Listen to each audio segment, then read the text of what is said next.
Good morning, everyone. This is Taylor Hudson, joined by Hugh McNaughton for another Sprague Market Brief. It's April 12th, 2012.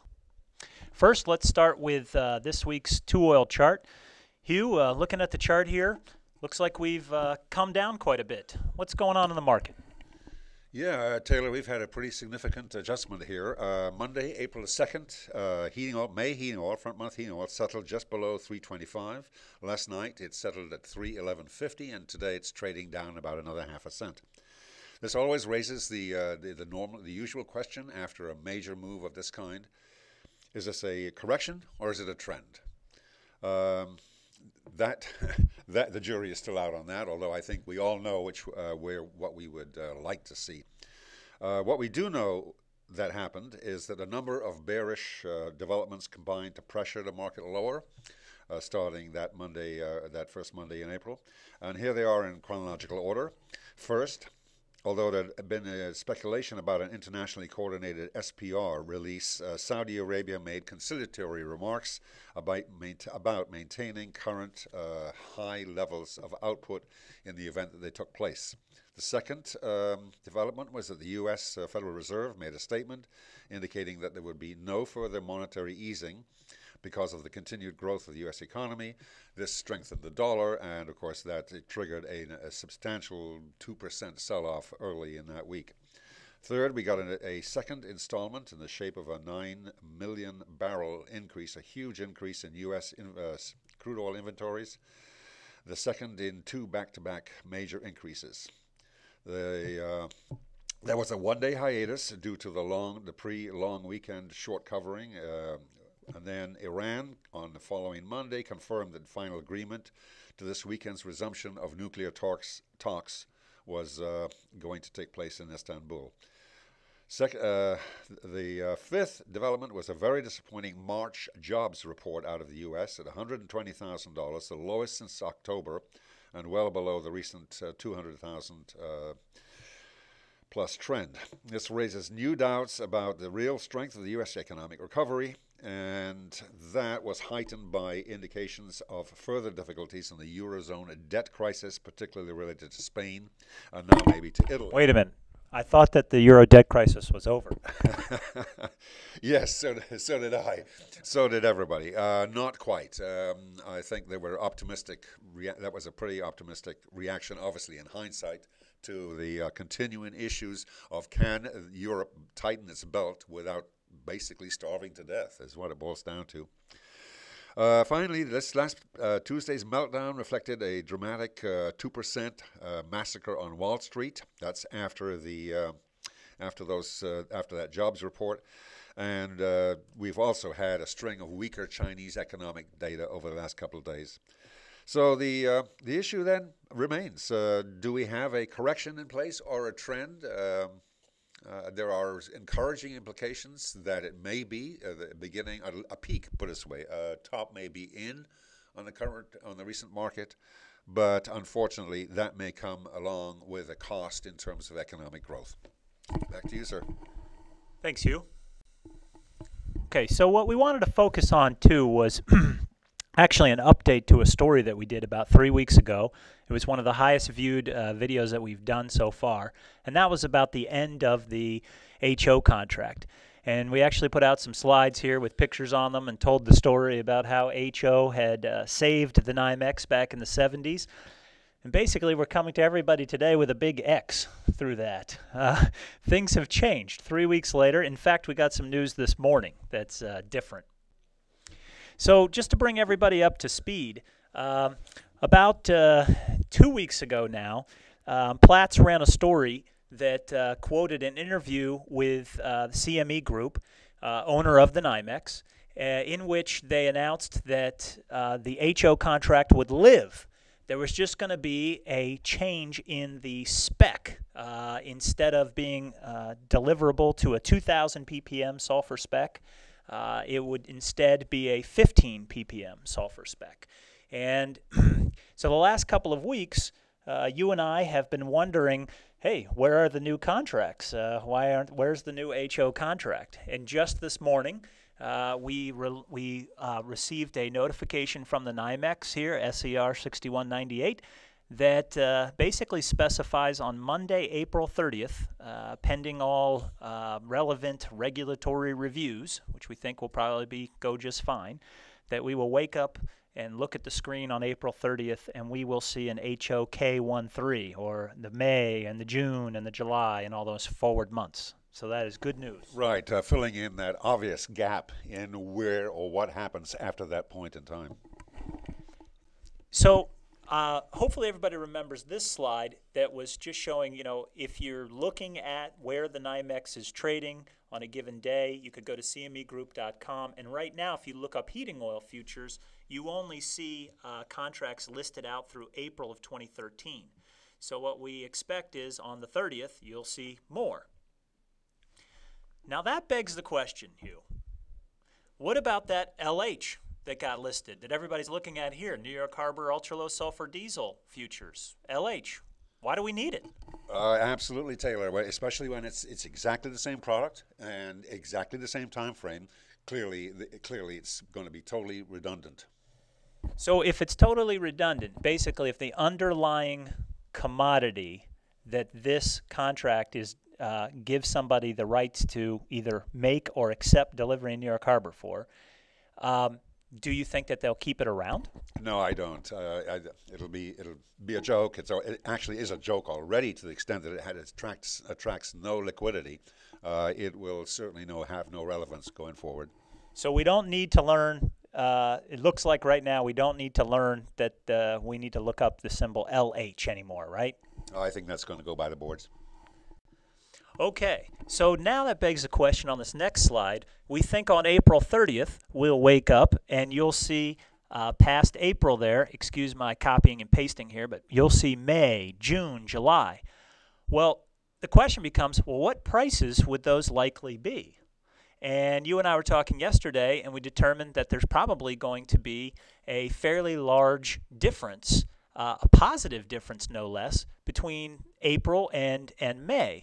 A lot like in gasoline when you see the big jumps between winter and summer grade gasoline. What's behind that, Hugh, and what do you think about that difference that I put in here of about 10 cents? Well, the 10 cents it reflects the current spread, doesn't it, I think, between heating oil and diesel. And effectively, that's what we're doing. We're exchanging heating oil for diesel, no matter what they call it, is what it boils down to. And transferring that 10 cents to that May 13 time frame, I think that's exactly what we look at. So does that mean that I can put heating oil, I know this is an entirely separate market brief, but does this mean that I can put heating oil in the tank in April of 2013 and carry it 1 month ahead and I'll earn 10 cents? Yes, it does, doesn't it? Not quite, all right? Okay. So let's get into really the bottom line impacts. For the speculators, really not a huge difference here. They're just in the markets buying one number and trying to sell it at a higher number.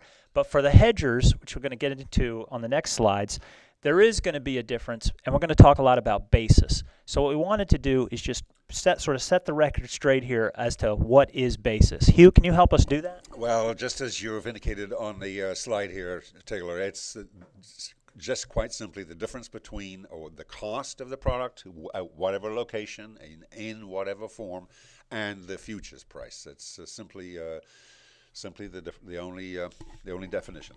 So basis is the difference between two numbers. It's the difference between two numbers. It can arise for a number of reasons. You can have a location difference, obviously transportation costs, terminaling costs. You can have a timing issue, a timing basis, where, for example, heating oil or whatever commodity tomorrow is a different price from what it is 30 days from now. Generally a function of whatever the futures market reflects. Or you could have a quality difference, and that is very applicable to this particular case.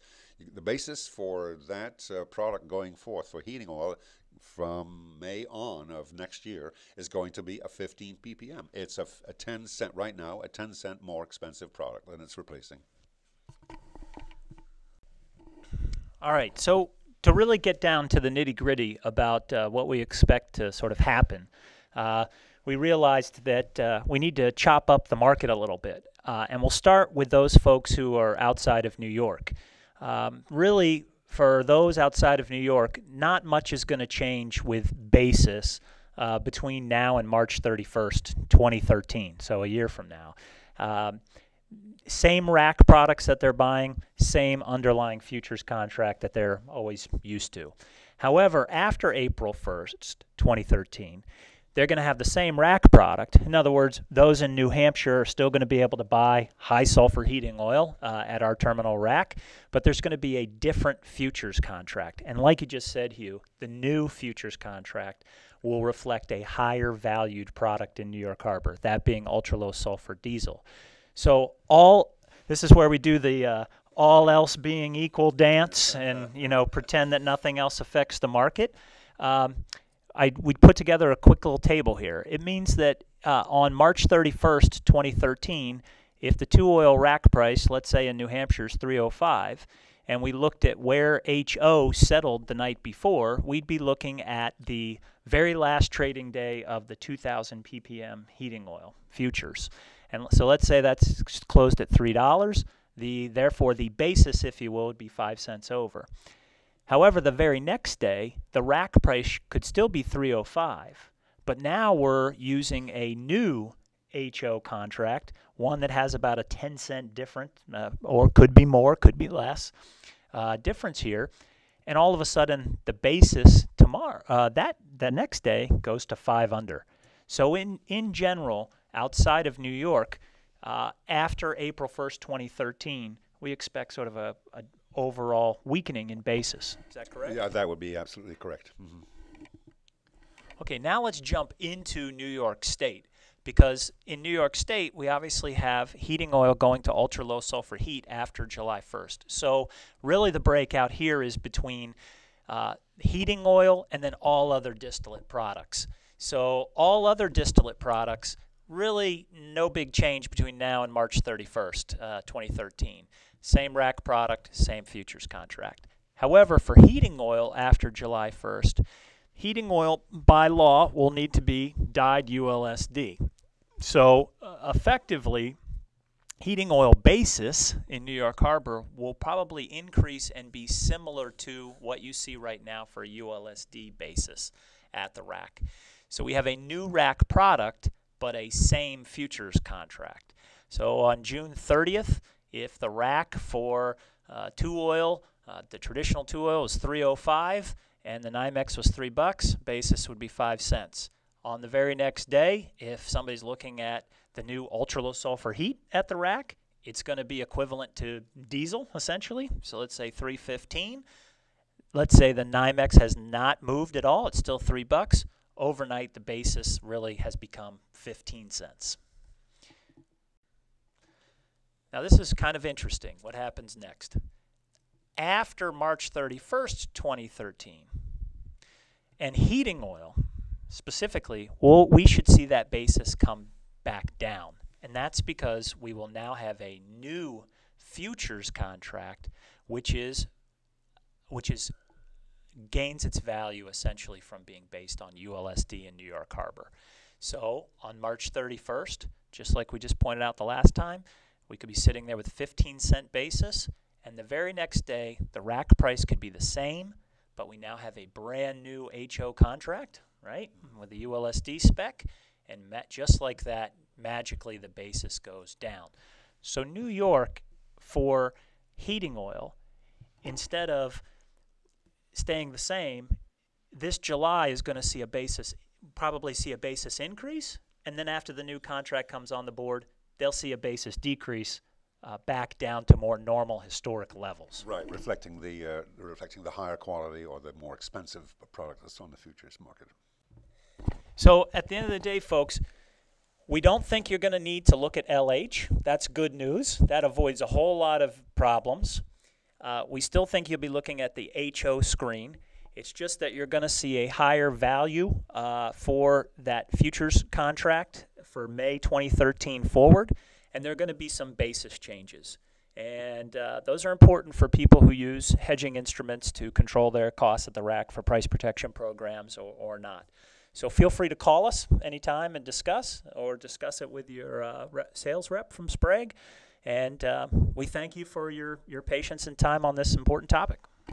Very good, Taylor. We absolutely do. It's not something to be afraid of. It's just going to be a fact of life.